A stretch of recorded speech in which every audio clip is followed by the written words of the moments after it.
A powerful wiener is still a wiener.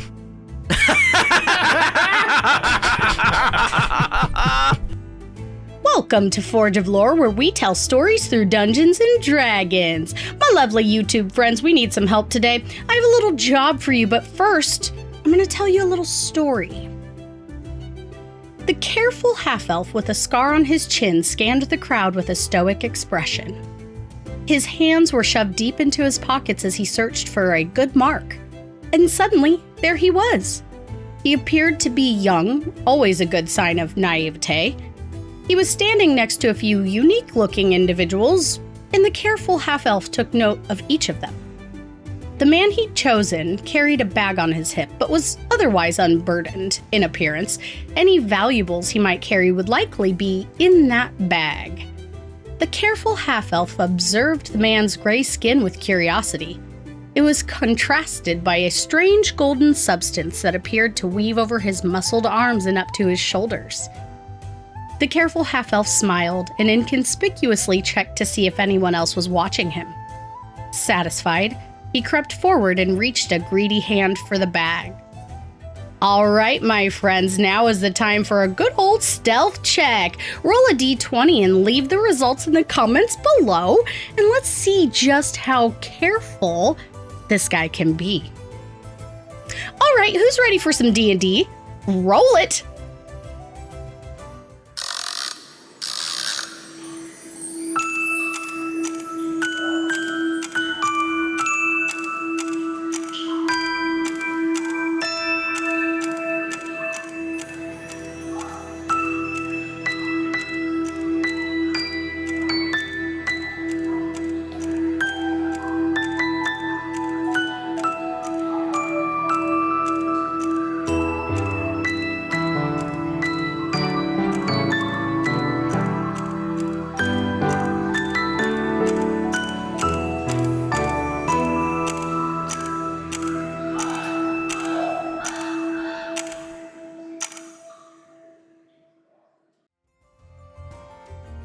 Guys, remember when you arrived in a hole in the ground and learned a bunch of things that are currently making your head spin? Julian talked to the voices in his head. Bran came face to face with two gods. Ivor punched oilifish steaks real good, and Gwen had a bunch of questions. In the last couple of episodes, your party has learned some strange, harsh truths about the land of Melandria and her home, Ruinyog. Your newest companion, Sidhe, is the spirit of the last king of Melandria. The gods are not actually gods. Mithir, the god of many talents, is responsible for your solitude. There are 9 mystical cairns in the realm that are holding the land in place, and that's just scratching the surface. In our last episode, Sidhe Hennis made a plea to your party.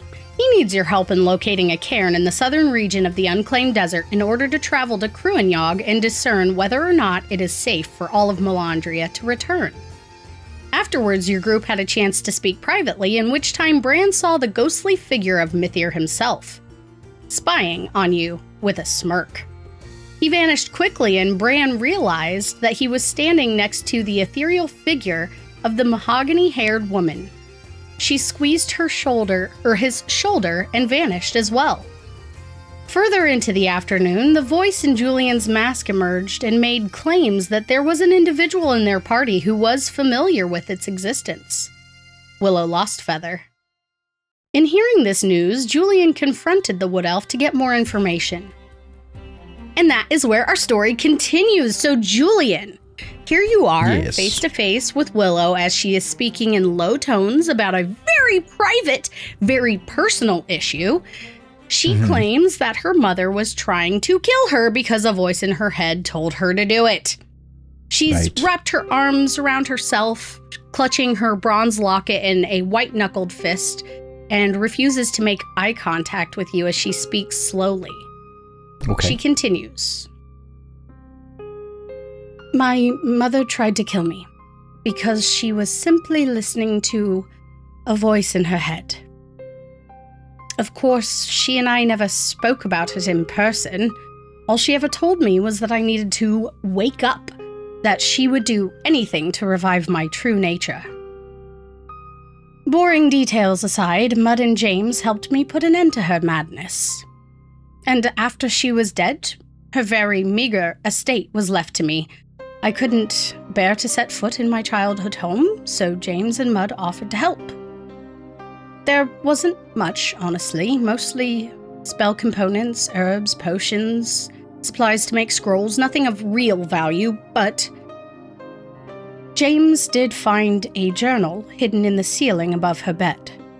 It was filled with mad scrawlings, disjointed thoughts. It read more like a broken mind filled with unrealistic ideations, aspirations of grandeur, justifications based on flawed logic. But one thing was made clear to me. She called it the voice. She described it as a nagging pull in her chest, a chattering critter invading her thoughts, and yet a warm comfort in cold nights. In her writings, she despised it. She held a strange affection for it at the same time. It was so odd. She wanted to do everything in her power to make it happy. It was only through her journal that I discovered her truest intentions. When I was around 3 years old, the voice told her that I was very special. That I held a dark potential that could ruin the world. That it was sleeping just below the surface. It told her that she was going to be the one to end it before it could begin. She needed to embrace her gift of motherly love and close my eyes forever before I did the same thing to the entire realm. So? I am very sorry that that happened to you. It was a living nightmare. There are some key differences, though. I can assure you I hold no warmth for this, whatever this is, the voice, we shall call it now. I also don't want to make it happy. It tells me to do something or go somewhere, and if I don't, it inflicts pain. I am literally unable to defy it when it wants me to do something. What does it want? I don't really know yet. I don't even know its real name. This is the first little bit of information that it's provided to me. Oh, so many more people have met me in this realm, Julian. She's just the most recent. So it's talking to me right now, for full transparency. It is. What does it say? Says that it has spoken to many people in this realm before. You are just the most recent before me. It must be old. Very old. I am old. It's definitely much older. Oh, much, much older, Julian. That's very good, very good. Tell her more of my secrets. She's been dying to know. It wants me to tell you all about it, but I don't really have any information other than what I've told you. And that I want to get this off my face, but I think it also might be the source of my power. The source of your power? Is that... Indeed. Is that what revived you? Yesterday? I can only... Yes. Yes.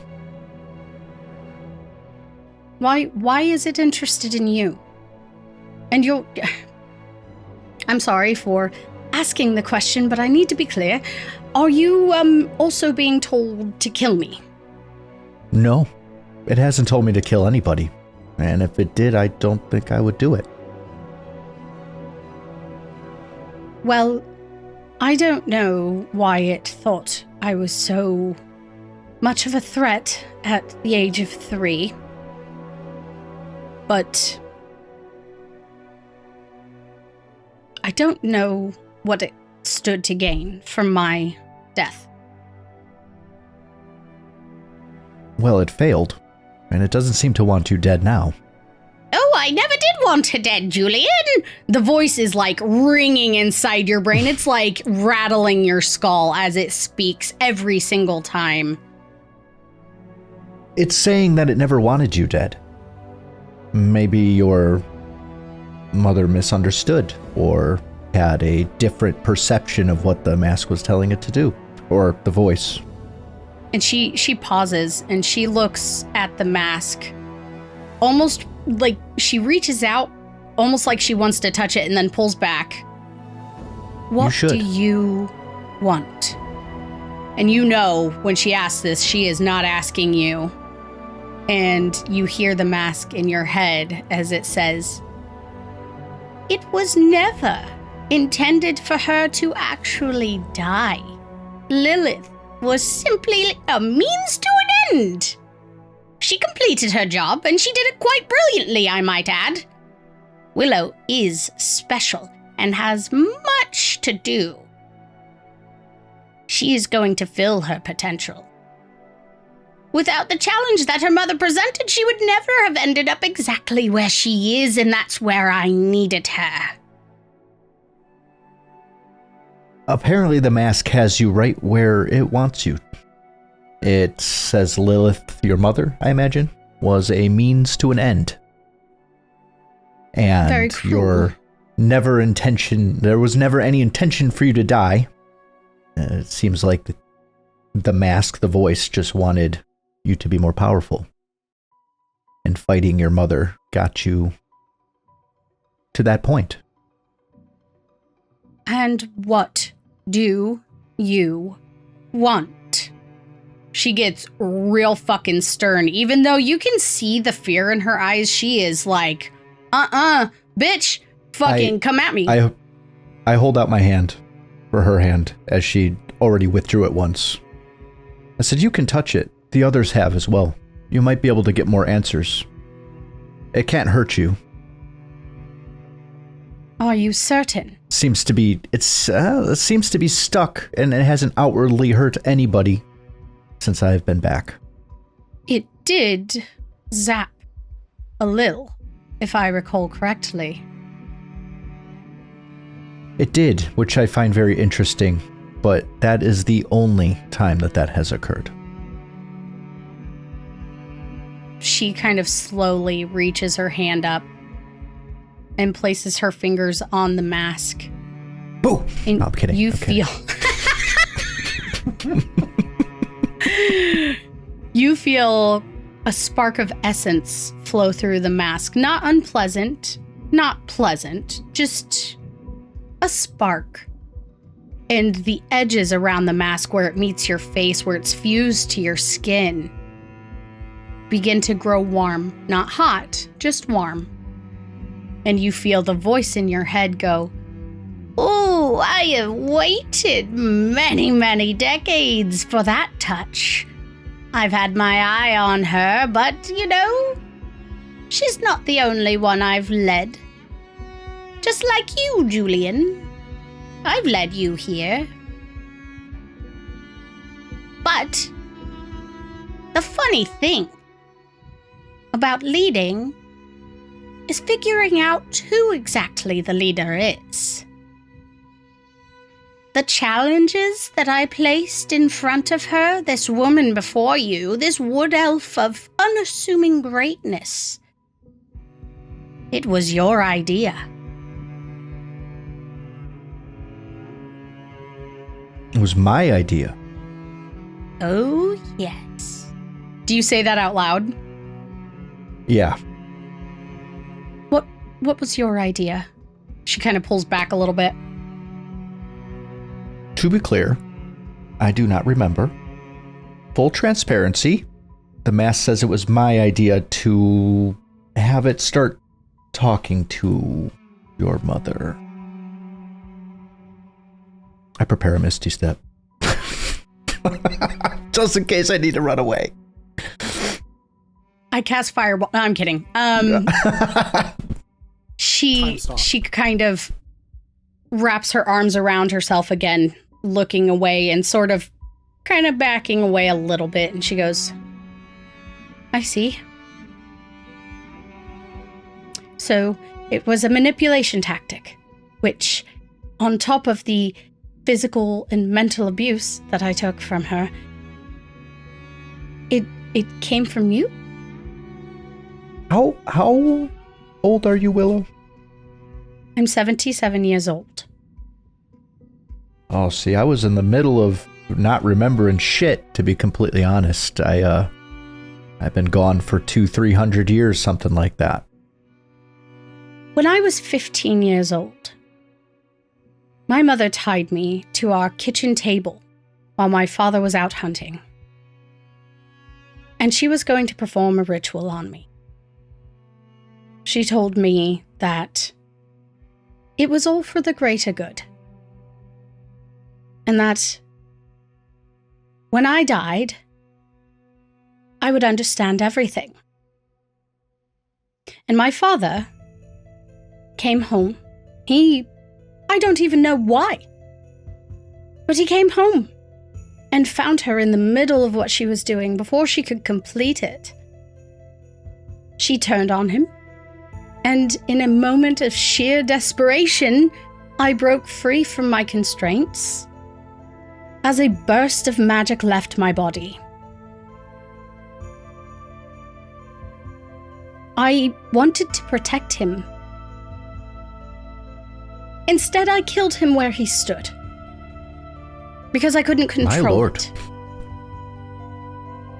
And you're telling me this was by design?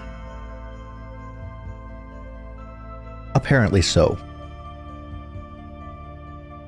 I must say, please do not direct your anger at me, because I don't remember anything, and the current Julian that you're talking to would never do something like that. I have sustained a great deal throughout my short 77 years of being alive. A great deal of trauma that I don't think you can fully comprehend. My husband and my daughter are gone. My best friend in the world is gone. His wife, another good friend of mine, is gone. My friend Dunvier is gone. Everyone I know and love is fucking gone. And I need you. I need you and the rest of your party to get me to Cruinyog to find my husband and my child. Until everyone then, in my life is gone too. Until then, I recommend you keep your distance. Interesting. Well, unfortunately, I can only tell you what the mask has told me. I was hoping to gain some sort of connection or knowledge, but it seems as though I have just upset you.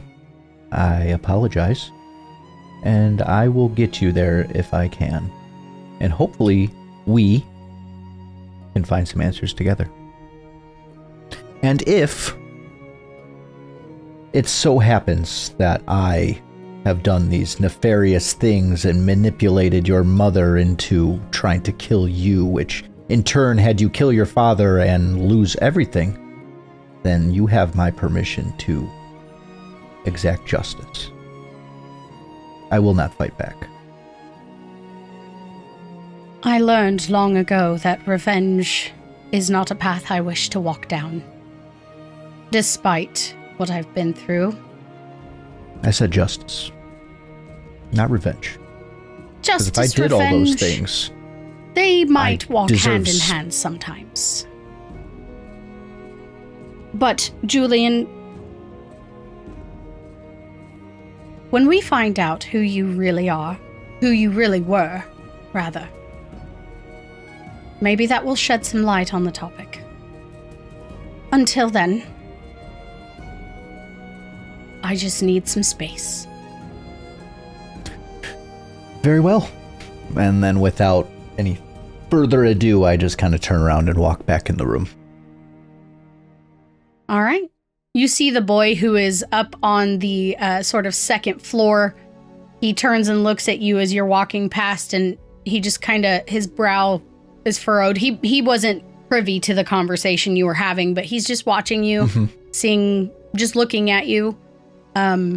He looks quizzical, like questioning what you're doing. But he doesn't wink. He doesn't say anything. He can't speak, so he just watches you and then turns back to looking at the paintings. Okay. Yeah, I wink at him and I kind of see no one else noticed I was gone. You walk back into the room and everybody seems to, the conversation has gone on as Ashling's like, yeah, Ivor, that's a good technique. I really like how you're doing. How long does Ivor need to shake this barrel, Gwen? At least 15, 20 minutes, probably. Oh, easy peasy. Yep. Why are we all sitting shaker. around watching Ivor beat meat? I'm He was beating meat. He's shaking a barrel now, Julian. Why are we shaking a get barrel? with it. Because I'm it's making entertaining. dinner. Why? What do you? What are you shaking? What's in there? Is it pickles?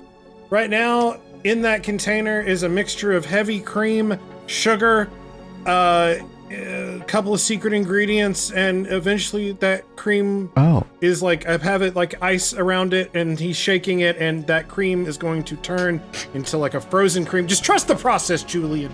Process. Hold Come on now.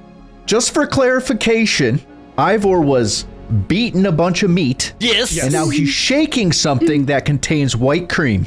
Yes. Okay. Why? That Do sounds you have a delicious. problem with this? No problem. Good, I hope good. it's yummy. I look forward to it. I will never complain about a dinner that I don't have to make.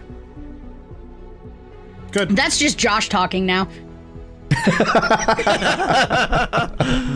Oh, he's already have got time. inspiration. I'm going to give you those points back. Thank you, McClover. Thank you, though. Love you.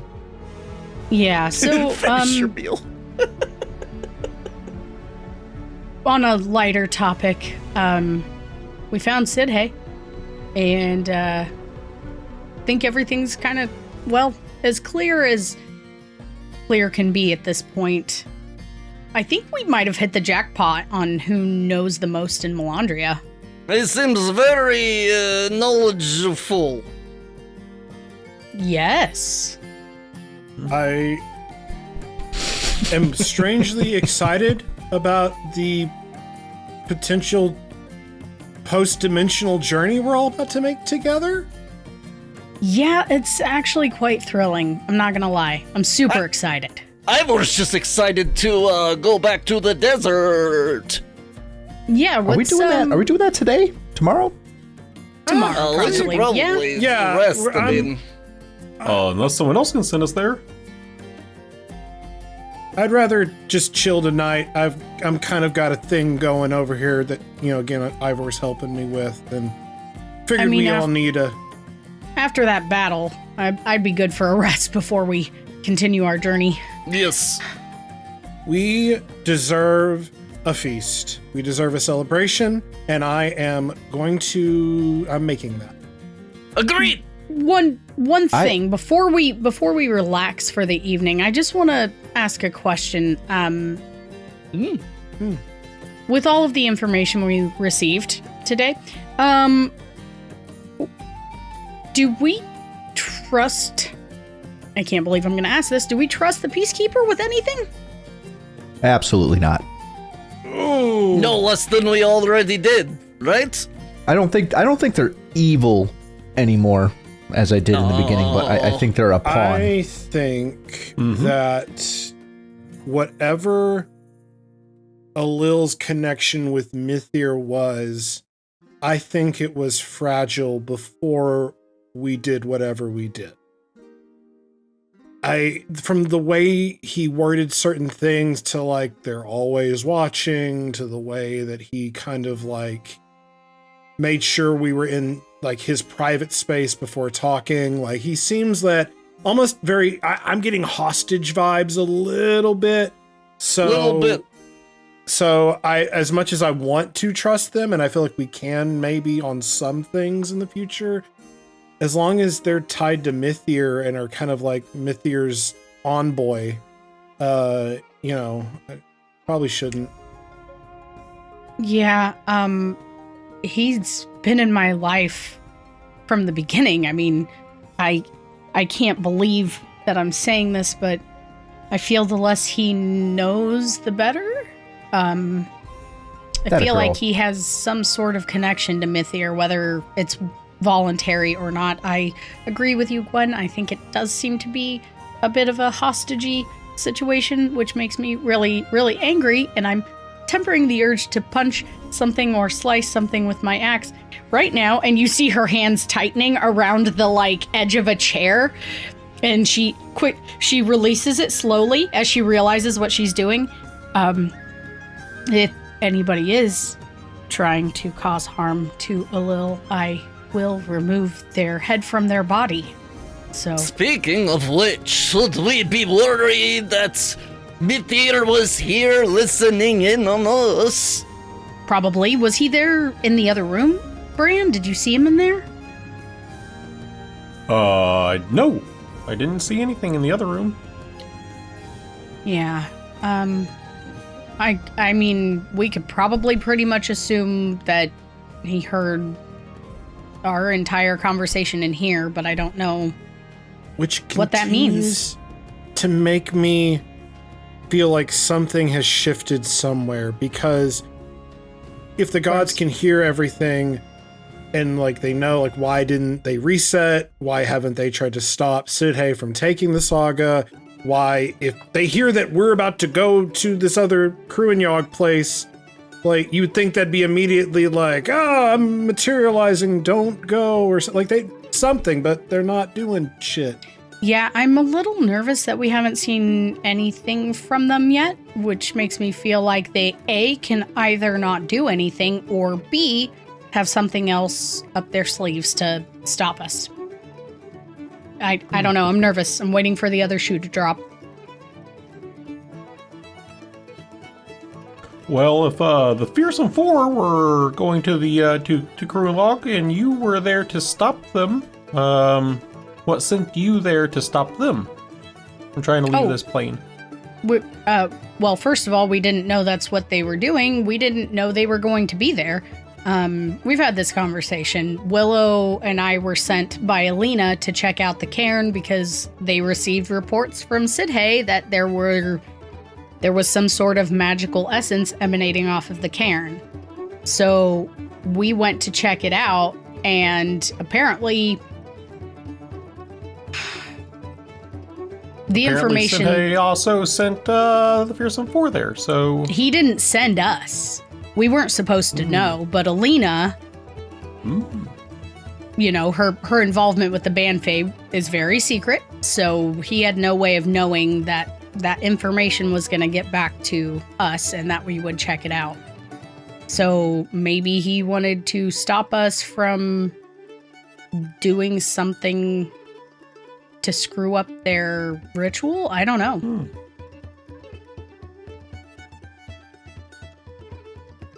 He probably didn't know who we were.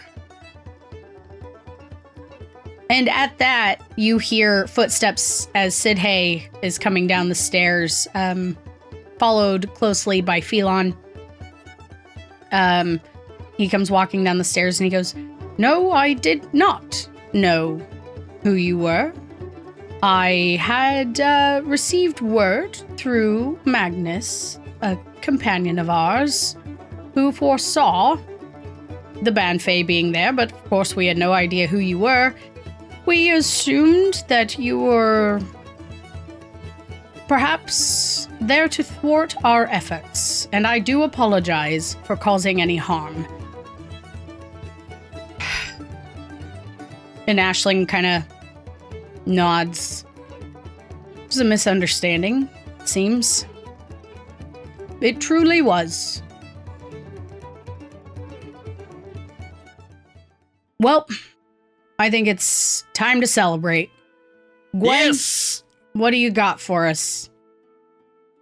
All right, so as this conversation's wrapping up, they hear a big sound as the stakes that Ivor was beating go on this giant grill top. Smells immediately, just you immediately get that warm cooking meat smell kind of wafting through.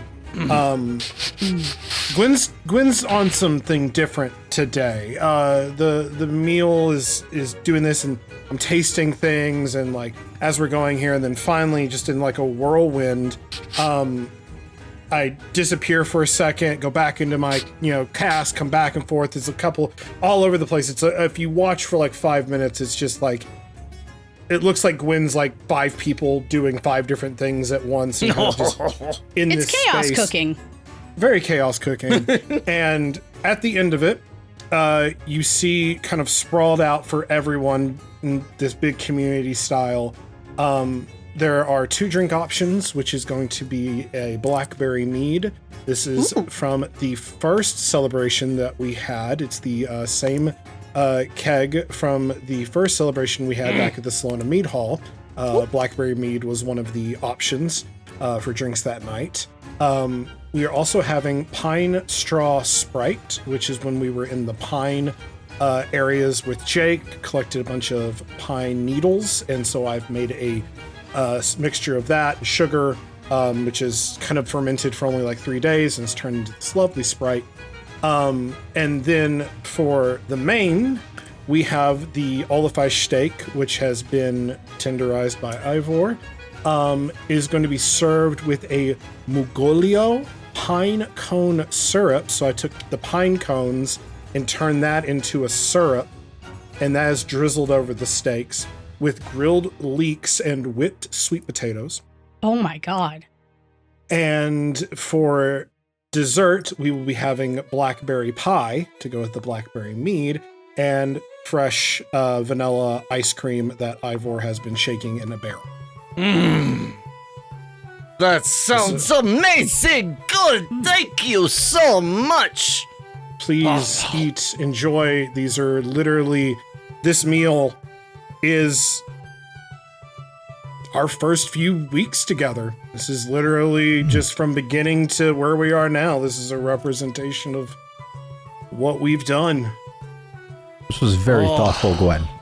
As you put the finishing touches on your meal, Sidhay ushers everybody into the main room where you guys were having your discussion, and you see that the couches and chairs have been moved and replaced by a large table where there are now sitting chairs and plates, silverware, napkins all laid out, candelabras. It's all set up real nice, and he helps you take all the food and everything and set it at the table to begin your meals.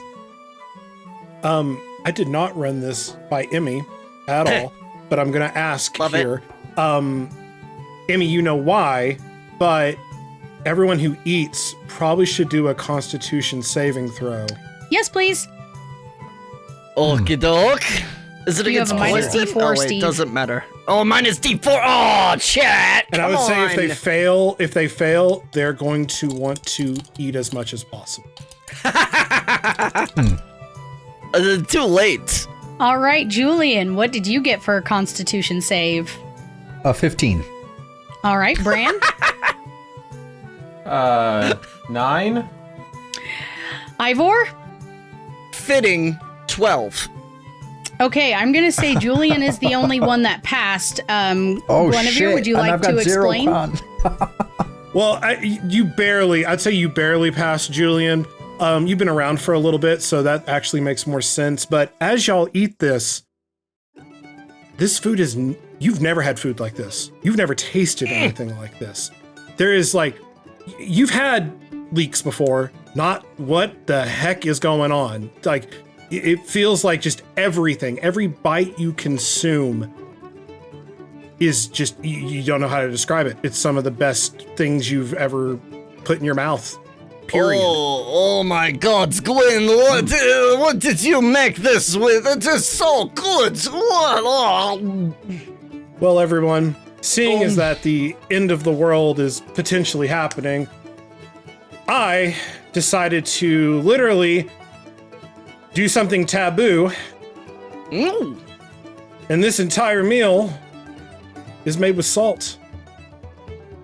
Salt. What is salt? So, Where the What? fuck did you get that? I've actually been able to make it the entire time. I just never did because Make it? Yeah, I can make salt. Wait. You realize there is like an underground train of salt. Yeah. Like that people will kill and pay Yes. large sums of money just to get a handful of. We are Yes. rich! Yes. I can make literally buckets of it.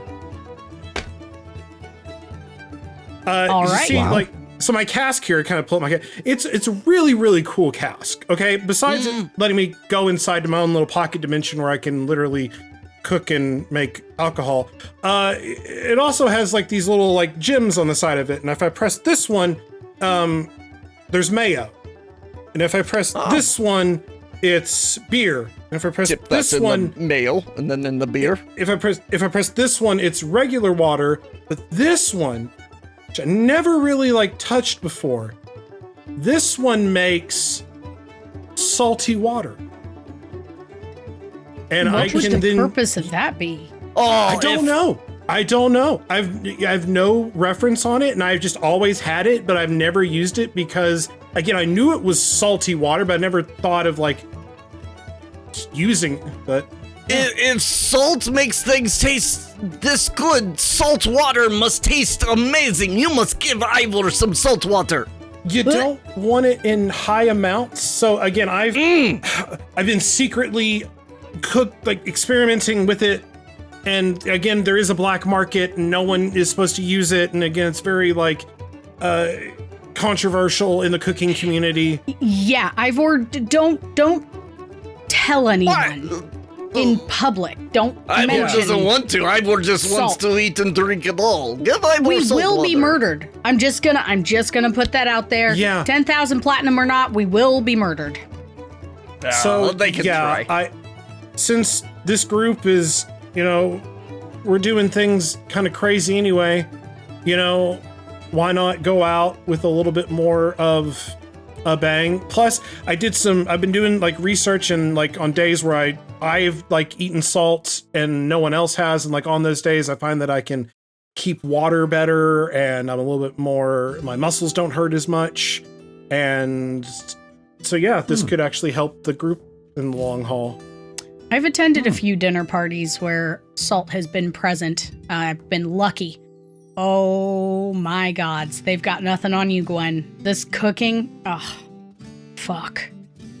So yeah, that was something I've been wanting to do for a bit now, and so yeah, I pull out a bag just from my side, and it's that big flaky salt, that nice thick crystal Yes. salt, and I just grabs a bit. Oh! yeah. See, you can't do too much of it. It does, yeah. Oh! Yeah, the black market will implode if the land returns to a place with actual oceans. What's You an okay, ocean? Ivor?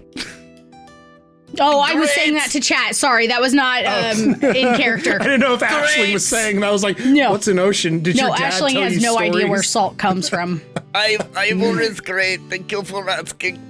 Just Drink a something. little ale here. Yeah, drink some of that ale. Oh, Funny speaking enough, of actually drinking, do you makes- have anything stronger? Actually, I got this, and you'll see, Julian, I pull out a very familiar bottle of Applejack. Oh, my favorite. And I snatch the bottle and I just start chugging. It's been kidding, a it's long salt. day. I just see Julian laying on his back and holding the bottle to his mouth like a baby. Like a baby bottle. Just very, there's Feet in the I air. am the liquor Randy. Oh my god, as the night goes on, you guys celebrate and you find yourselves really enjoying each other's company. There's nothing like impending doom to bring a group of people together and make a meal real special. And Sidhay sort of opens up a little bit more. You see his demeanor relax and he's a little bit more jovial, a little bit more friendly, even to the point where eventually as he has a few drinks in him, he begins to tell jokes.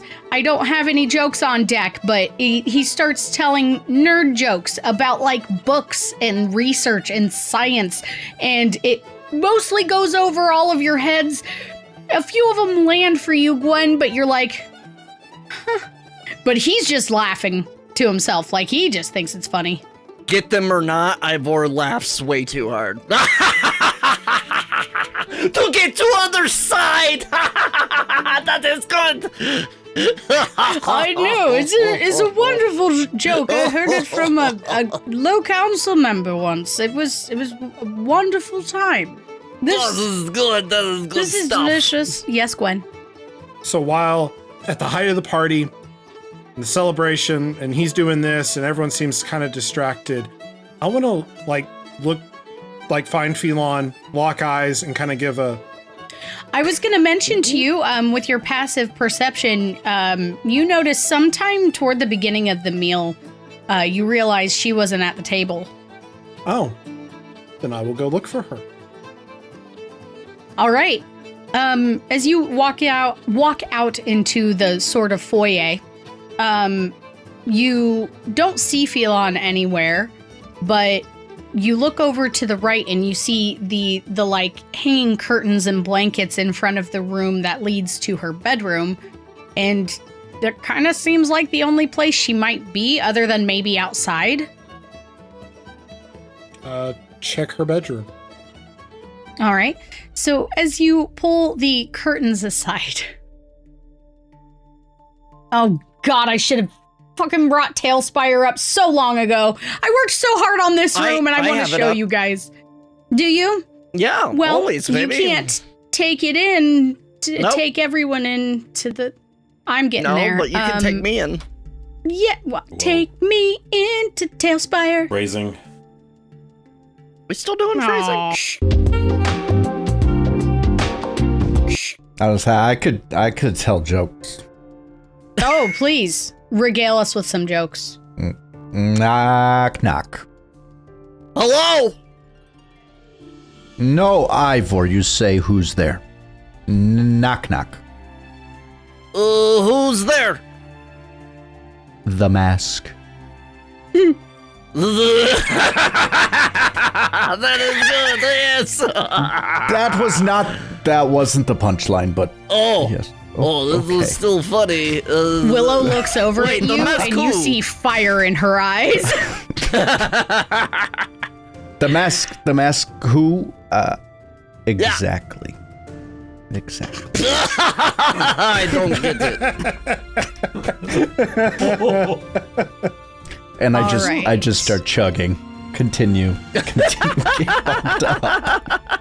So, I now have us in there. Steve, I believe it Yeah. should have called you in there. Yep. All right. So as you look around, you see that one side of this room has been absolutely just dedicated to books. There are shelves just decorating this scaffolding on the left side of the room. And then you look around the rest of the room and realize there are books on the floor. There is a stack of books that make apparently a makeshift castle of some sort. There's books and scrolls along the carvings of the wall. There's a little like couch thing. What is it? This button. Yeah, right there. You see this little like makeshift couch with pillows and a blanket and stacks of books next to it. There's stacks of books in the corner and pages and scrolls and quills. Some snacks, looks like some grapes and a jug of water at the top of there. Like a map on the wall, some paintings around a fireplace, and you see Phelan, who has like dropped the facade of the woman that she was holding earlier. You see that this is representational. That is not really what Phelan looks like. But you see that she's dropped this. She's got a plate of food that's sitting next to her as she's got a book in her lap. The food is, she's picked at it a little bit, but mostly untouched. And she looks up at as you enter. Oh, Guinevere. Hello. Hey, girl. Hey. Well, welcome. This is my room. I like it. You've got it's you got the books, got the chill spaces. There's a water feature. You got the fire, the earth. It's feng shui to hell. I like it. I did what I could. Picked up a lot of crafts over the years. When you're sort of sheltered in a space, you somehow have to make it your own. Yes, this is where I've done a lot of research. Thankfully, Sidhay has brought me lots of books over the years. He has access to them, you know. I noticed earlier you kind of seemed upset. I just wanted to check in with you, see how you're doing. Oh, not particularly upset.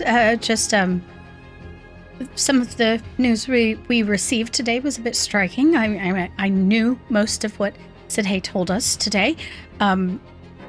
Didn't know about the potential people he thinks might also be part of the boiling. That was news to me.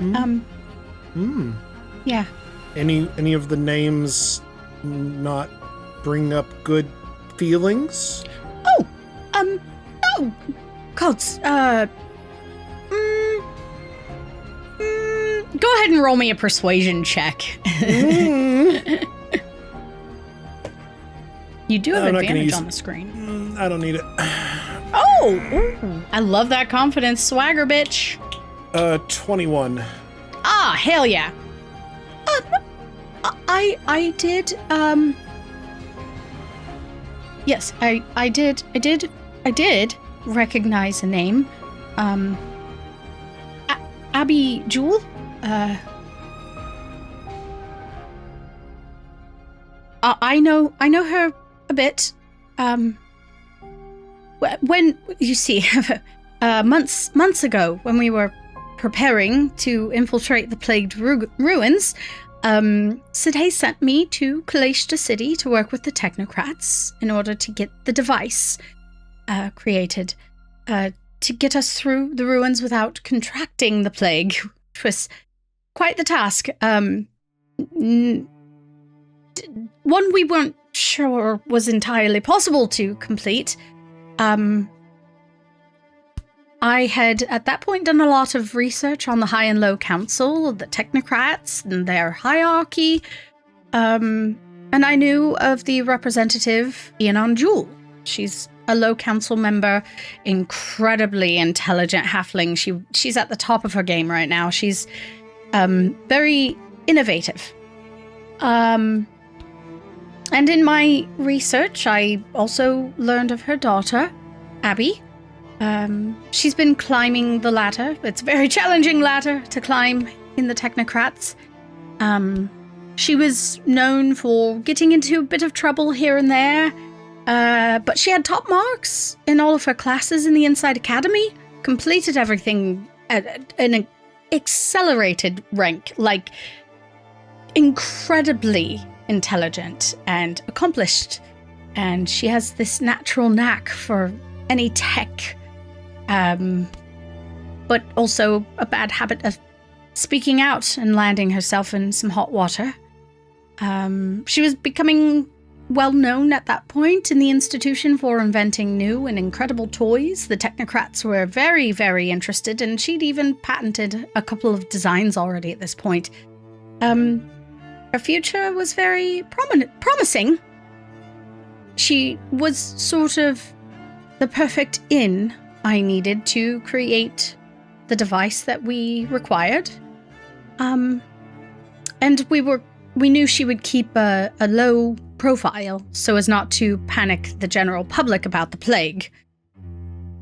Fergus Kilmore, Caton's boss, he begrudgingly granted me leave to go to the Technocrat Hamlet on a temporary relief of duties. He wasn't very happy with me about it, but seeing as how it involves a potential threat to the realm, he agreed.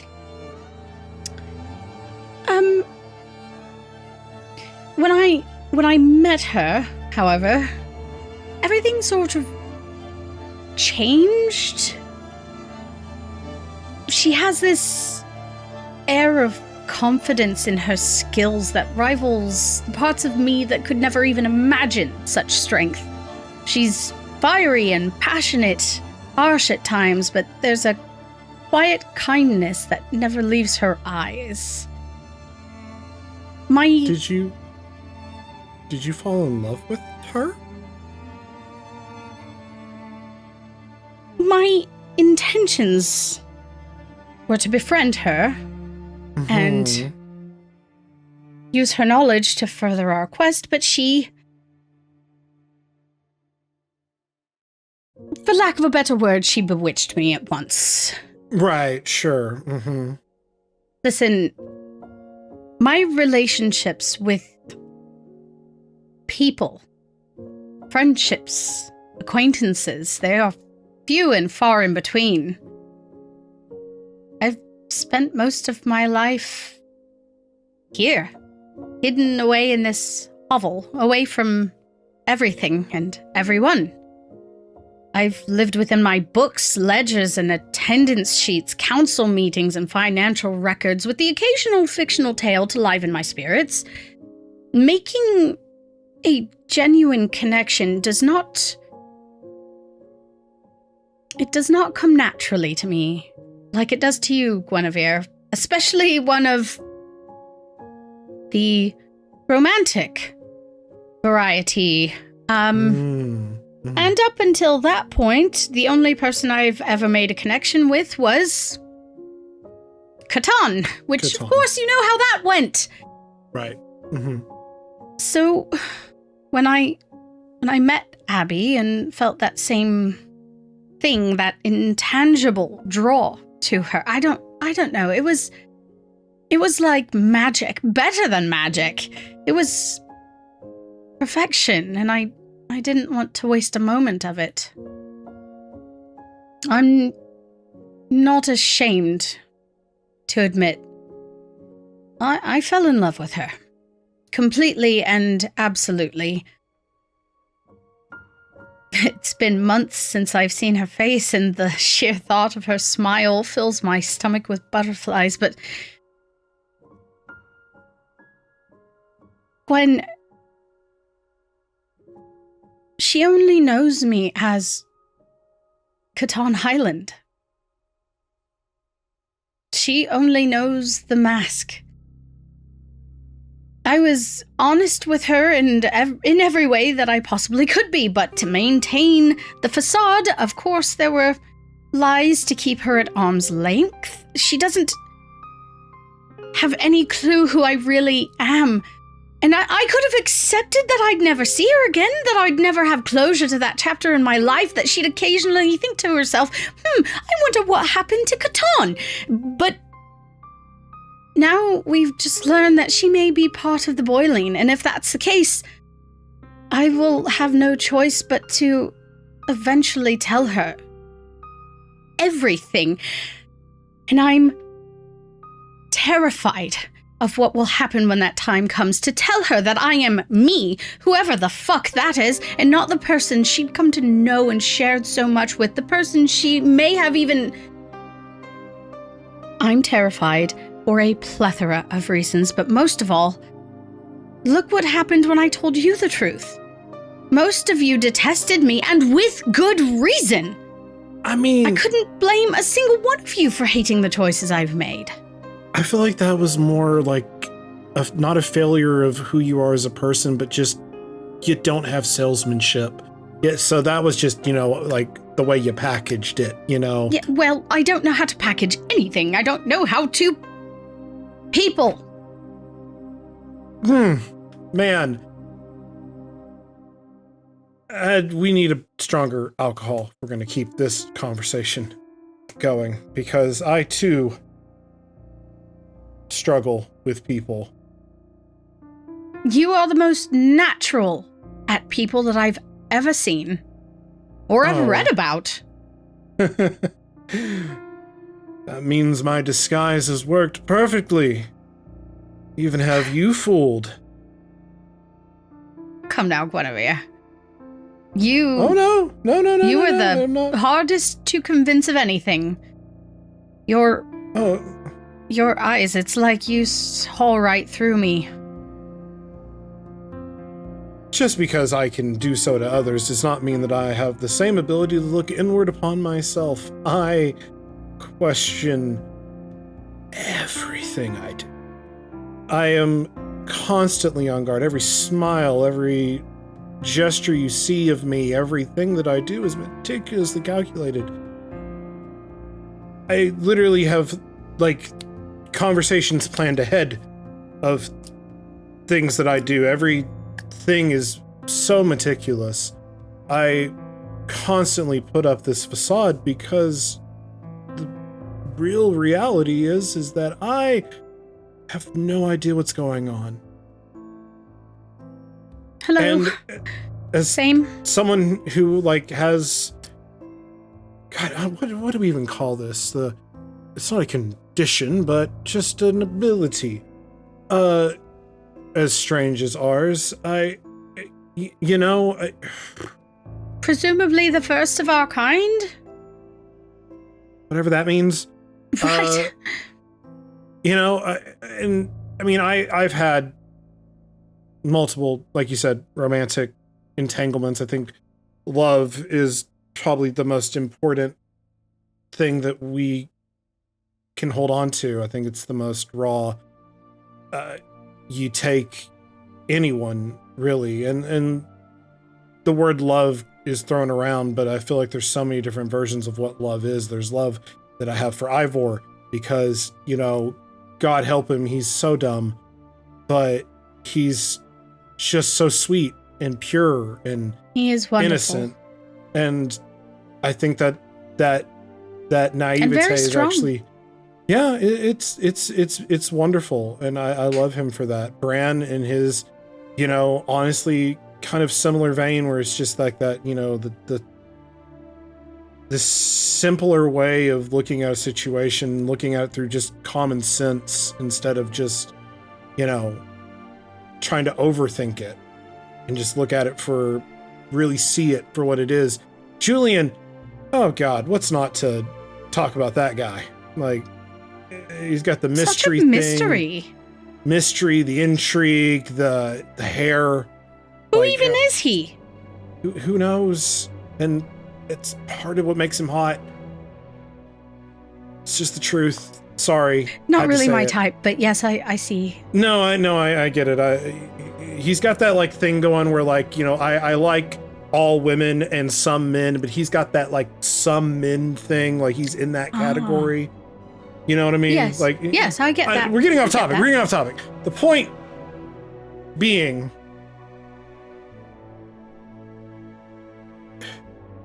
I understand your fear in letting her know who you really are. Because, want to know a secret? I feel the exact same way about this group and myself, with you even. Because this, and I just kind of vaguely gesture over my entire self, this, it's what I know, but when you went from Catan to you, and you were just you, I don't know what that is for me. You don't know what you truly look like. Nope. Do you want to hear a secret? Sure. I didn't either. And at Jake's cabin, that is the first time I have taken this form, and it is no one that I recognize. I've never seen them before. And now it's come naturally to me to just be this, even though it doesn't make sense. What am I, an elf? No, I'm not quite an elf, not quite a halfling, not quite... I don't know. My point being that maybe you'll get there too. But... And I don't mean to draw this back on to myself, but at the end of the day, if I look through her perspective, there isn't a soul in Melandria who could be as tasteless as I've been, so deceptive and yet still be a good person. How could she ever accept me for who I am? This shell of a person who doesn't really know herself and puts on other people's faces just to get by. How could she ever love someone who caused so much turmoil? Who is so lost that she can't be herself? How could she ever trust me again? The truth is, Guinevere, she can't. She won't. I wouldn't. I know that much. And there are consequences to our actions. I'm just not ready for these. But with that, we're going to take a quick sad break. Welcome back, everybody. We're back from our break and we're ready to jump back in. Earlier in the day today, I asked you guys if you had any other questions for Sidhe. Are we good on that front? I got nothing. Yeah. Yeah, I'm good. Okay. Gwen, is there anything else you would like to say in your conversation with Phelan? I think just like kind of just talking a little bit about just, personal experiences and just kind of like trying to relate a little bit. And it was like, say this one time I totally almost got caught. I was impersonating this like dwarf guy on a mission for the Banfey. And what? Literally, yeah, no, and it was crazy. And then like turns out the guy's face that I copied wasn't just like a random hobo. It turned out he was like a wanted criminal by the guard. So they thought he was like, held up in this hotel room, and I was like, shit. And like no one saw me leave. There's no way to like pull this off. So I literally just pretended to be one of the ladies from the sex group. What's their names? Crimson something? Yeah, the ones that Ivor. The Red Solas. Red Solas. I pretended to be like this random girl from the Red Solas, and they were like, "Oh, was he here?" I was like, "He hired me. I don't know what happened." So like, it was crazy ordeal. That's incredible. Just trying to share some stories like that. Just to have this little weird like, hey, we don't know what this is, but we're gonna bond over it. That's incredible, Guinevere. I appreciate you sharing with me. If I had any stories like that, I would certainly share with you. But as I said, just mostly been here my whole life. Just started, I had a few teenage years of going out into Port Acne without Sidhe knowing, and he still doesn't know as far as I am aware. Dressing up as different people in the city, just walking by someone and thinking, oh, I want to look like them, and doing that, and getting just around and just watching people and seeing how they work and wondering why I've always been so different. And as she kind of is getting into the space talking with you about this comfortably, Sidhe walks into the room. He pulls back the curtain and he's like, there you two are. We've been missing you. What are we doing in here? Why don't you join the party? We probably should. I think,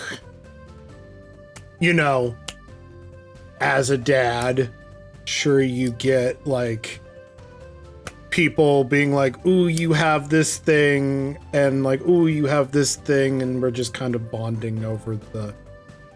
Right, good. It's good to see you two bonding and getting to know one another. It's funny, you two are the ones that I can't figure out yet.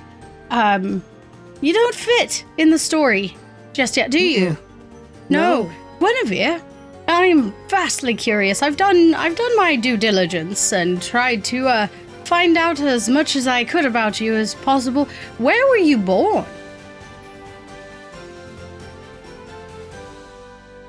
Aldonia. I was gonna say like no, I was like, I believe Aldonia, but questioned. And who did you say your mother was? That is, I don't know that. Don't know that. And your father? Hermit, lives in the middle of the woods. Lives Alone. in the middle of the woods? Why on earth would he live in the middle of the woods? I don't know. It doesn't really talk about much. Never really got more than like 5 sentences from him growing up. Really? No, like he. I kind of remember a woman. Don't really remember much about her at all. Remember Dad's sad. Ask Dad, hey Dad, why sad? Where's Mom? Be like, yeah, no, we don't talk about her. We don't, she doesn't know. And he's very like cryptic and like sad boy hours. Never really considered him a father. Got rid of me as soon as he could, you know. There's Guyver, right? Is Yeah. that his name? Yeah. Ivor O'Donnell. Yeah. I just, there's so much about you that I haven't unraveled just yet. But Guyver, interesting bloke. I don't think that he's your father. But at least not biologically speaking. Sorry, what?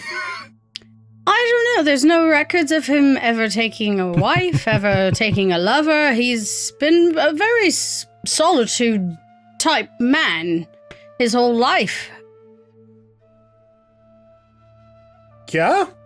Really? He's a solitary fellow. Isn't that interesting? That if he's not your father, then I'm curious who might actually be your father. And have you talked to him about that? Have you asked him, how did your mother even die? Like, where is she? Like, what was their story? I would love to know these things because as soon as I started asking questions and was old enough to have that agency, he literally was like, oh, look, Banfei, take my child. So he just pawned you off.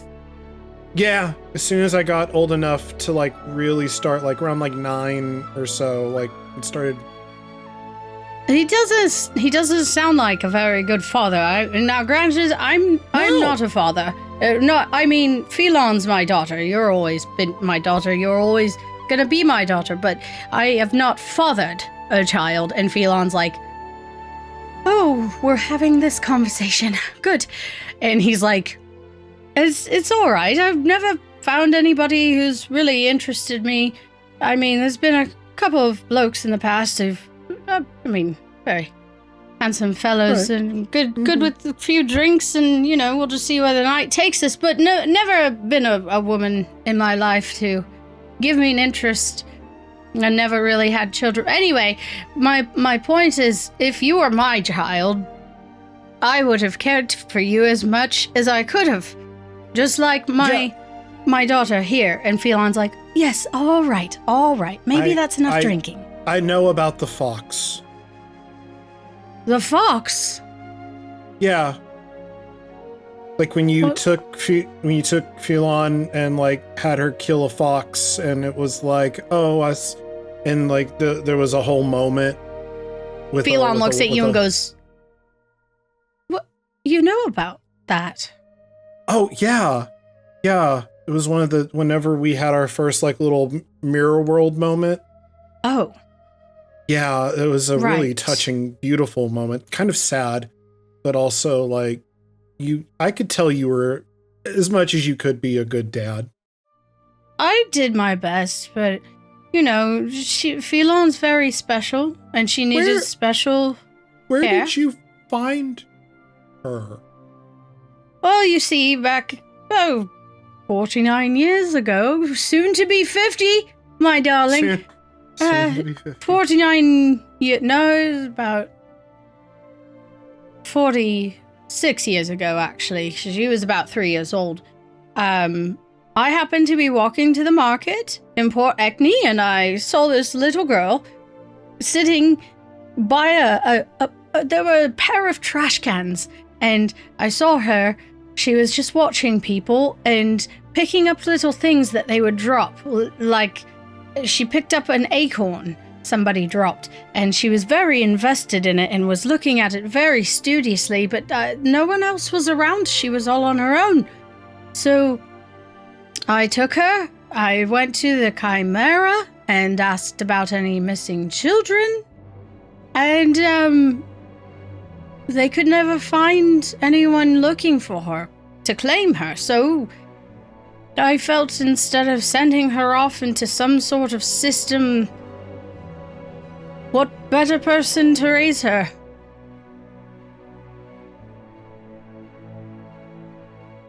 And Phelan kind of pats him on the back and, okay, all right, I think it's time for you to lay down. Yes, I believe it is that time for me. I am getting quite tired as the night has gone on. Will you tell everybody good night? Yes, we will. Here. And she helps him over to presumably her bed, and she lays him down, and he just like rolls over onto his side and she covers him up. You see the affection, the real genuine familial affection between the two, and she gives him a kiss on the forehead and she goes, all right, rest well. And then she turns back to you and goes, I think we should Yeah. go. Yeah. Yep. You have a good dad. I know. I'm very lucky. So, you all return to the feast table where I'm sure things have gotten pretty raucous. Yep, they have. Glenn, welcome back and Phelan, hello. Glenn, Hi. Glenn, you should do the thing. You should be Ivor. Be Ivor. Be strong, Ivor. Yeah, do Ooh. it. I've never tried Ivor. Oh, you should Have be you? Ivor. You should read Ivor. Have you ever read any of your companions? No, absolutely not. Maybe. Oh, you should be I'd Ivor. like to insight check that. All right, go ahead and give me an insight check with disadvantage. And then a con save while we're at it. Disadvantage has done Julian. suck. Yes, she has done Julian, that's true. Attempted, failed. Well, no, you got some stuff. You got some stuff. You You have just some got shit. Oh Did get- shit, that's 13 insight and 4 constitution.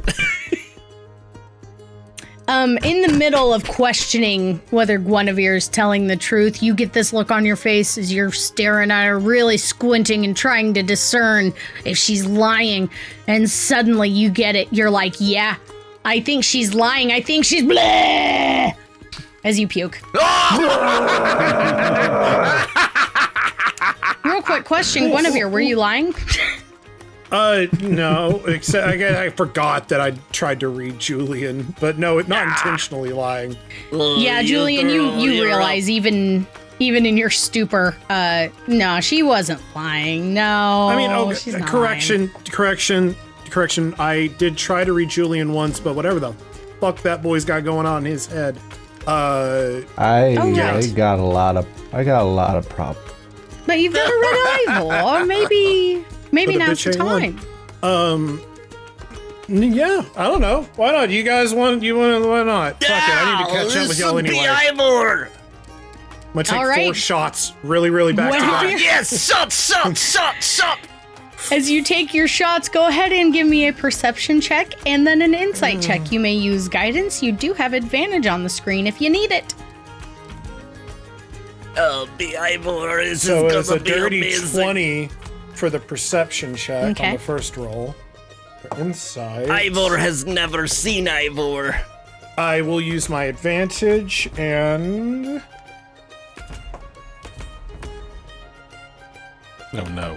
Natural 20? Oh no. Oh, Yes! yes. 20 on the inside. Okay. Real quick.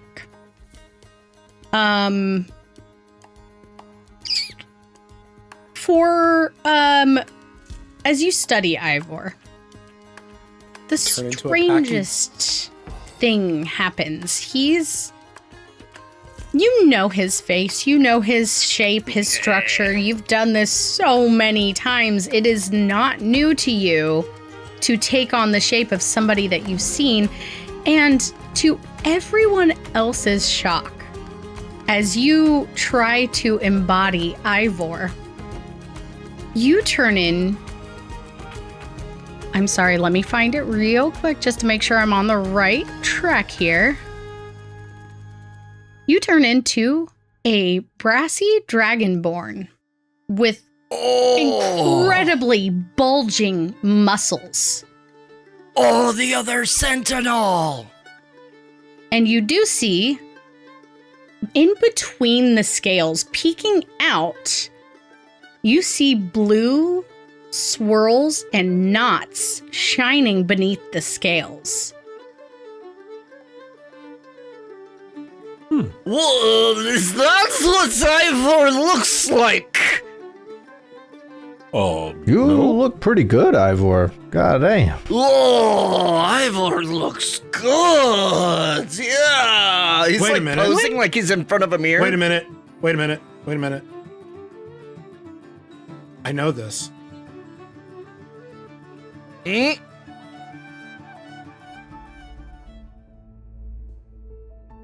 When Sidhay was king, in the group of people that he met in secret, Ivor, this was you? You were Ivor. In my vision, there was a high elf with short gray hair and a trimmed beard, and next to him was a brassy dragonborn.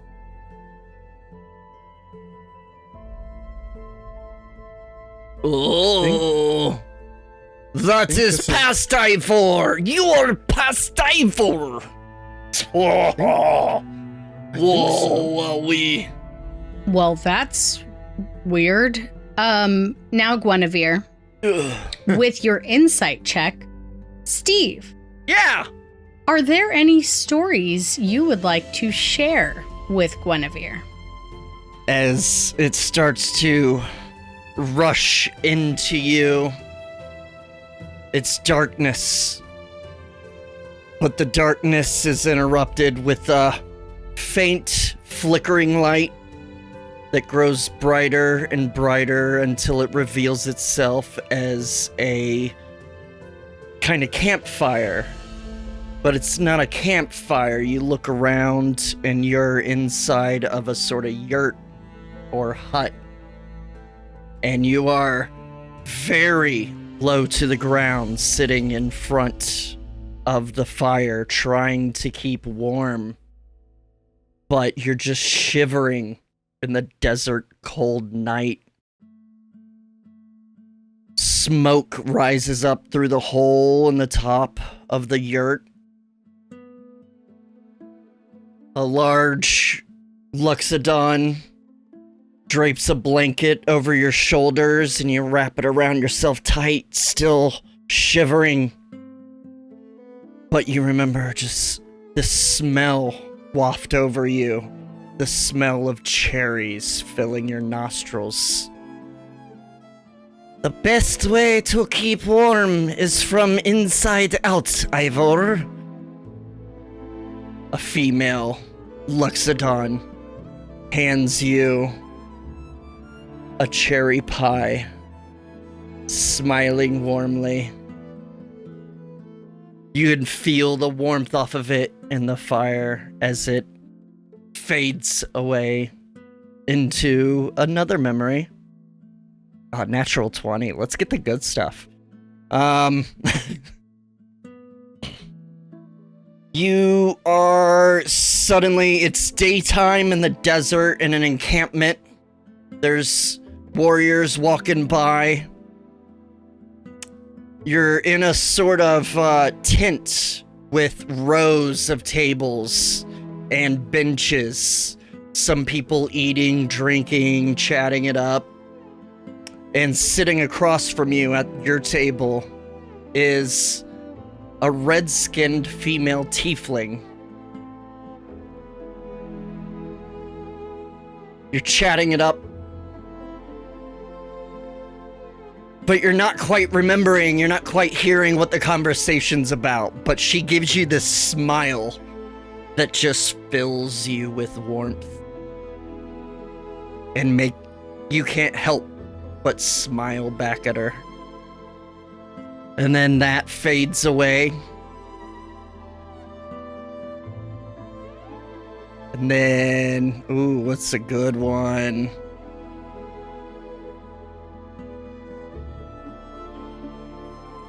You are suddenly in the middle of a sandy desert, the camp gone, but you see these ballista lined up on each side. And at the end of the row, on the opposite side as you're on, is a female Luxodon, very old. Very old. Long hair and dreads, all sorts of piercings, markings, like, almost like kind of ceremonial tattoos and paint. She says,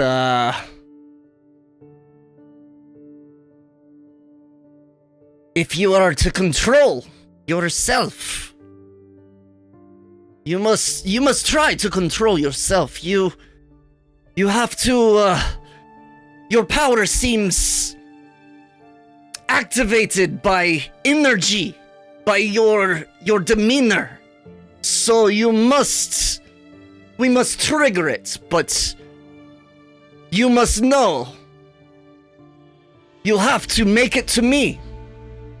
And these ballista will fire upon you. The arrows are tipped with a deadly poison that will kill you. You must move quickly. You must choose your power to move quickly, or you will die. You're super nervous, sweating. All right, let us do this. Oh! And you start running as that memory fades. And then one more comes to mind as once again you're in the desert on a cliffside. That same female Luxodon. She says, hang on, let me find it.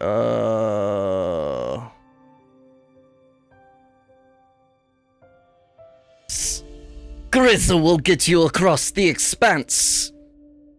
But Grizza will not touch the mainland. You seem kind of confused and surprised. Will Grizza make Ivor fly? Yes, child, Grizza must. Ivor, take this. And hands you a lock of hair. Hers in a little container. You eye it closely and smile and close it and put it in your satchel. It is a lock of Griz's hair. Little grin tugging at the corner of her mouth.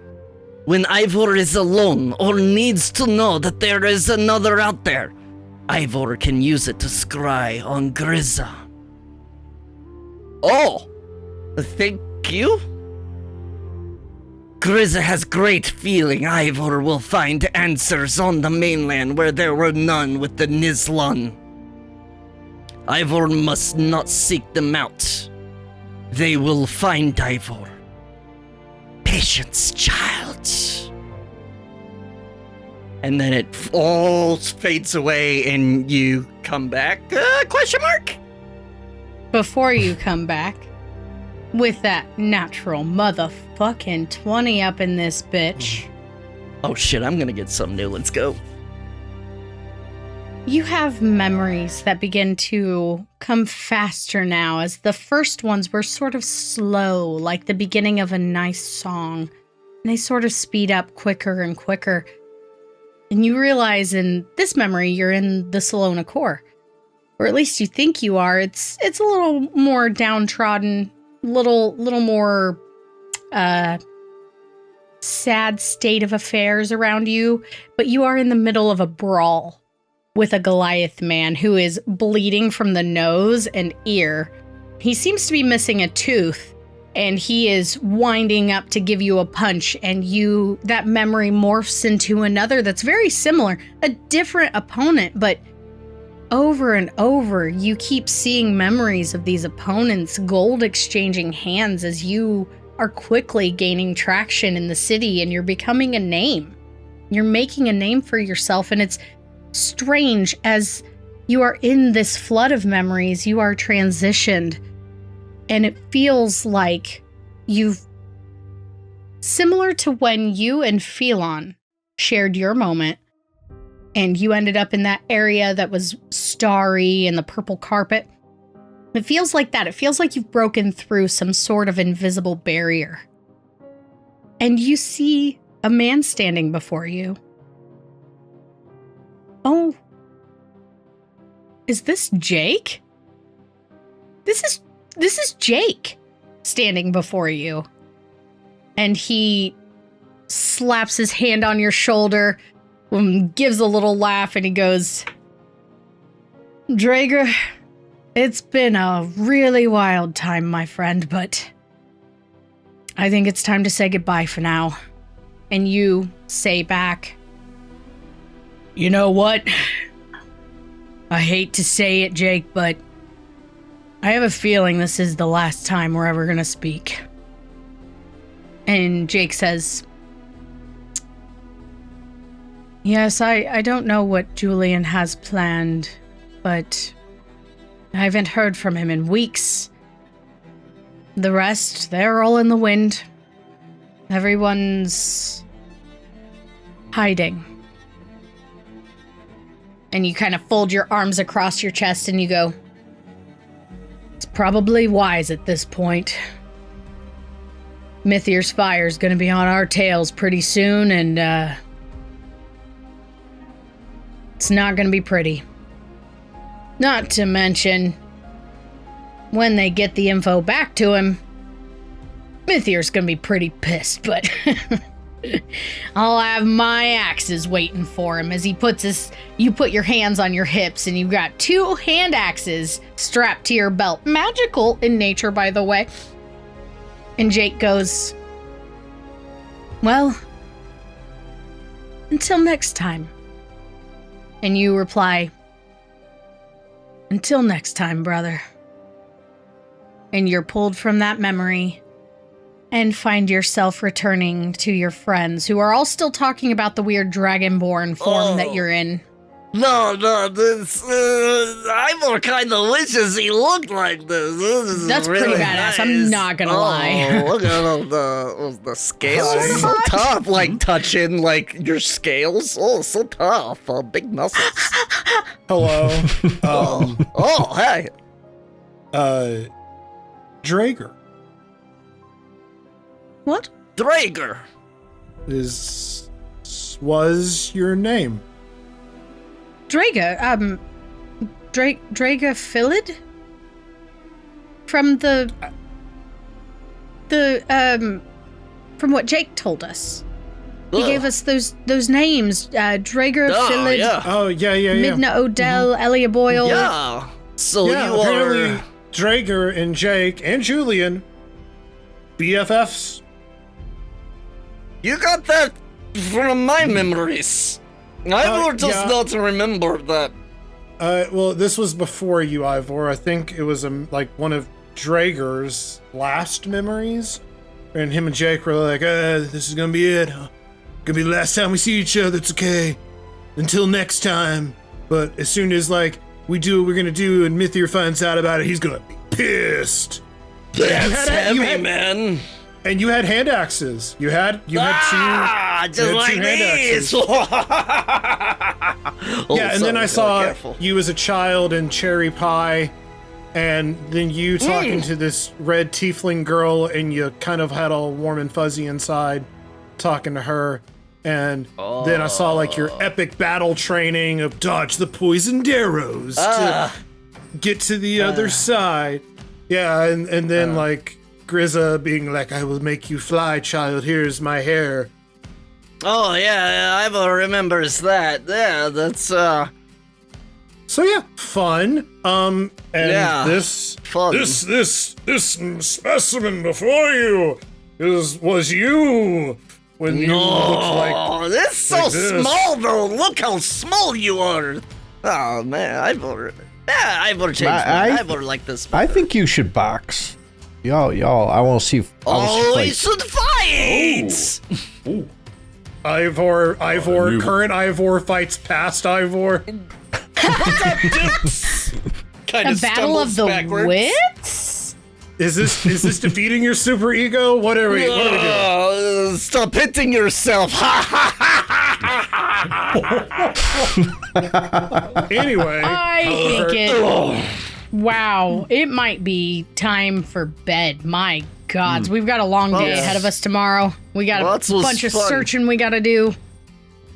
Yeah, and Bran, I think I only got one of those in me at a time. That was a lot.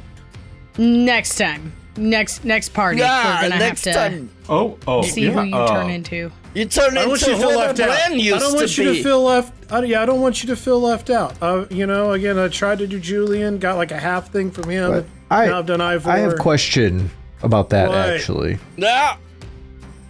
What do you mean, what? I was wondering, did you touch my medal, the mask, or did you touch my face? Remember, we were looking at like the portrait of you, and I was trying to do like we'll kind of cover. Like I didn't touch the mask, but it was like, oh yeah, we're doing the mirror thing where maybe we could see the whole face, and that was the only time I tried that. What about the time where we like blasted back? That was a time, right, where we were like. Yeah, because your mask was like, it was very like chaos energy. It was like, That was hey, pretty cool.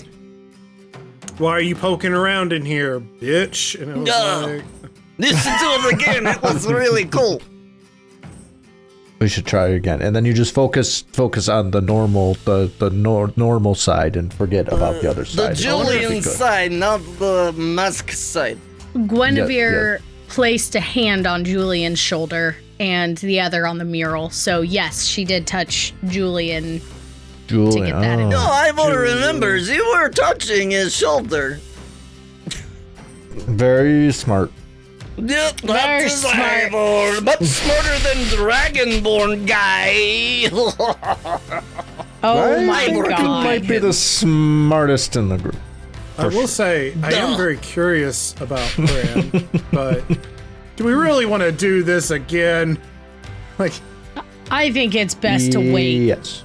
It's getting close to the end of the episode. More changing. I'm a little too stuffed. Actually, I can't stop eating this food, so A little full right now. I'm a little full.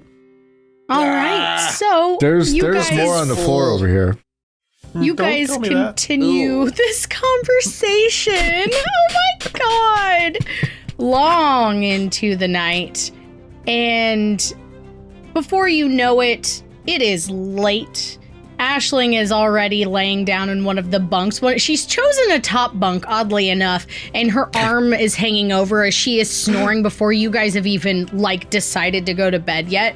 The boy is all curled up in one of the bottom bunks, and Glimmer lands on the pillow next to him, just kind of patting his face and just showing some love. And you all find your own space for the night and curl up and get under the covers and begin relaxing. Yes, Bran. As Bran goes to get into a bed, he's looking under it and checking through any of the bedding, making sure there's no demons waiting for him. I would have you roll an Arcana check, but you find nothing. There's no demons. There's nothing. I don't know. Bed ghosts. They just. You've had lots of They'll get you. nightmares, not in a bed of late. I know. Lots. Lots I know. not in a bed. So you guys begin your rest for the evening. Are you doing any watches? I assume not, because you're in the hovel. It's safe. Like, I don't think okay. any of us are fit for watch anyway. Nope. Except for No. Bran, except he's Bran. sober. Except Bran, nerd. Yeah, I'm just full. But Bran, I would drunk. really, really love for you to make a wisdom saving Wisdom throw, saving please. throw. It is Get haunted. fucked. Get fucked. No. The bed is haunted. Get fucked. You ain't out of this. Okay. Do it. Ooh, okay. Oh yeah, I got +0 on wisdom. So that's a 14. Outdoorsman +0. So, Bran, you fall asleep, all curled up. In fact, if it would make you more comfortable, you can take your blankets and pillows and lay on the floor if you'd rather. There's stone floor, there's wooden floor. You can sleep wherever you'd like. You could even sleep under the tree if you wanted to leave the hovel. Nobody is stopping you from sleeping outside under the stars. It doesn't seem to matter. You, again, have a restless night filled with dreams that you cannot remember. Until the last one. You find yourself standing on an open field. And across from you stands a drow man that you have come to know and recognize now. His arms are folded over each other, his hands hidden beneath his sleeves as he says, "You know, one of your party members tonight mentioned consequences for your actions, Bran Greencloth."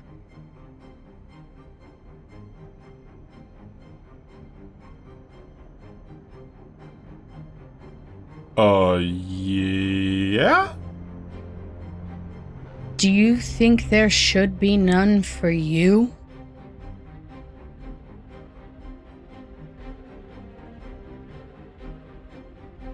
You and your party seem to think that I have no power, that I'm not a god. But I'm here to reassure you that that's not the case. What you and your little friends, these intrepid adventurers, what you are trying to do will end in nothing but death. Now, I'm giving you a fair warning, because I haven't had a chance to speak with any of you just yet. And this is the only warning I will give. You have a mother, a father, 2 brothers. You have a clan whom you hold very dear. Ivor has a clan that he holds dear. Guinevere has a father who she holds dear. Julian? When he says Julian's name, his face just turns to pure disdain. He may not remember right now, but Julian has plenty that he holds dear. And I'm here to tell you, I can take all of that away.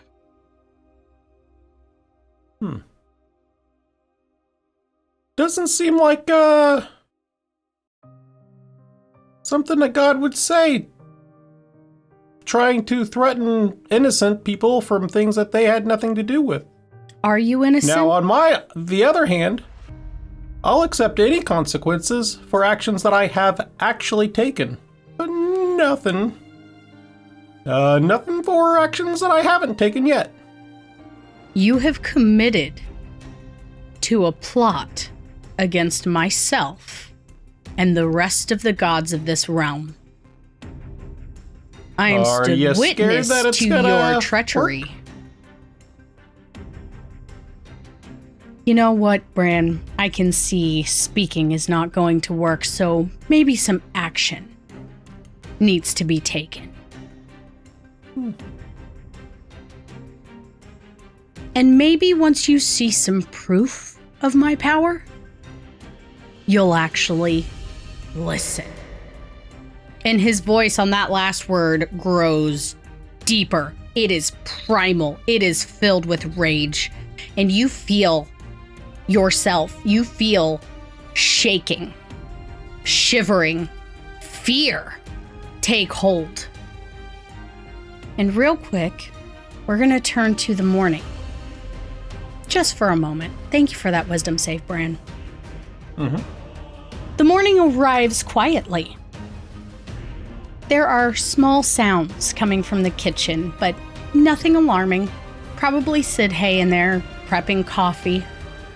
The bunks are bathed in a quiet, soft green glow from the lamps around the room.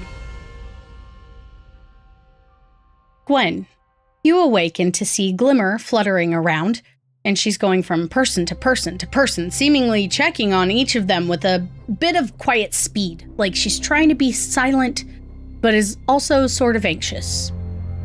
And she stops at the bunk where the silent boy sleeps and lands on a pillow next to his head. And you see her tiptoe to his face and rest a hand on his rosy cheek. And suddenly she looks up and meets your eyes.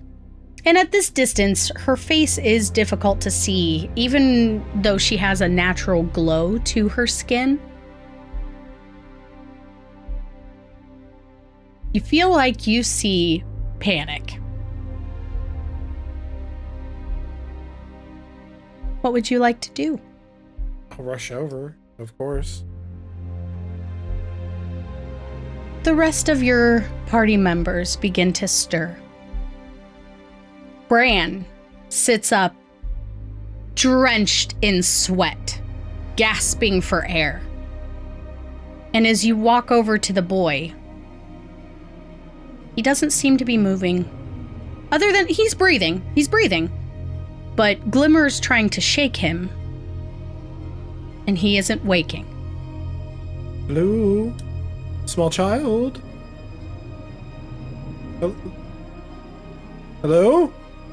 She jumps up and lands on your shoulder and starts tugging at your hair and, like, hyperventilating, pointing at the boy.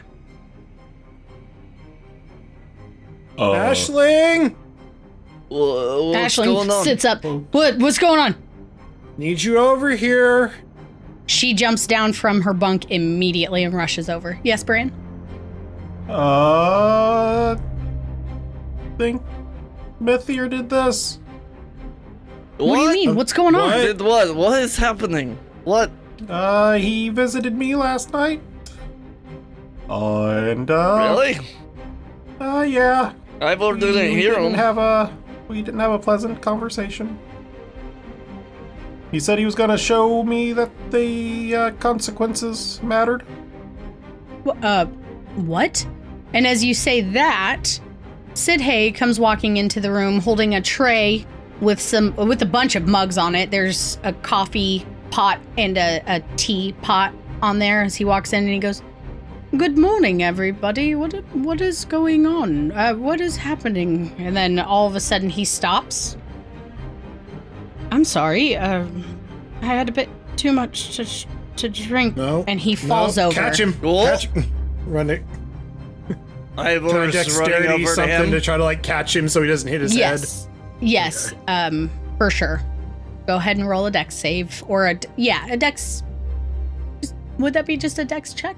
Dex save? Dex something. Dex save, probably. Yeah, let's go for a dex save. Save is 21. Beautiful. You manage to rush up to him using your incredible monk powers. You get over to him quickly and you catch him as he starts to fall.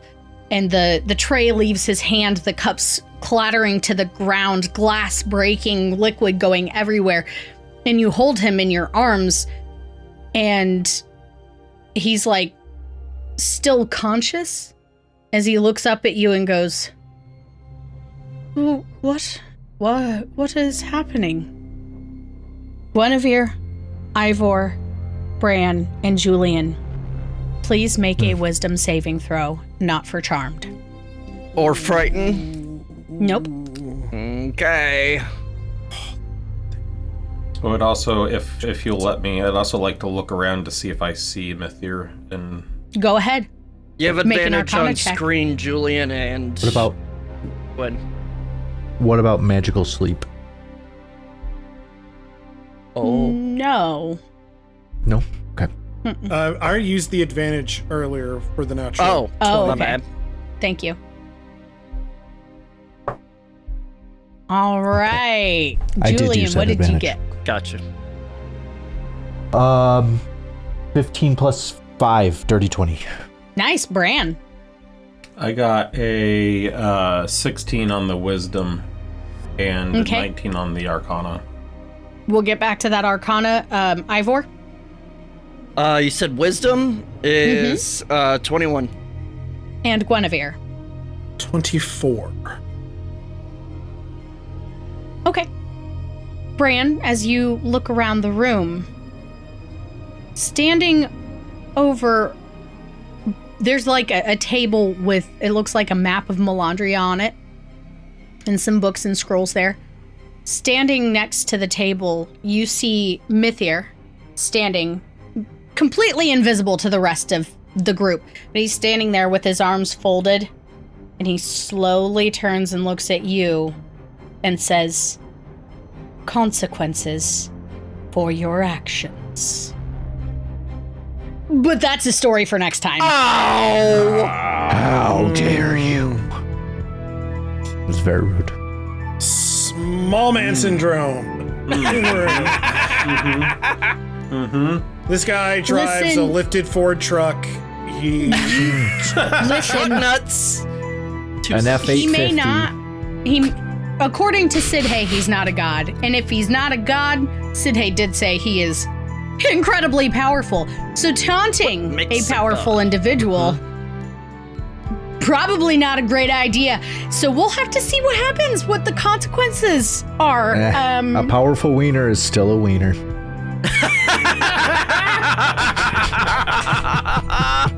So true. Oh, that's the button right there. Fuck the patriarchy. Woo! Sorry. Word. Anyway, thank you guys so much for joining us. I had a good time. I hope you did. And until next time, my lovelies, you know what I'm going to say. Sláinte. Slunche? Sláinte.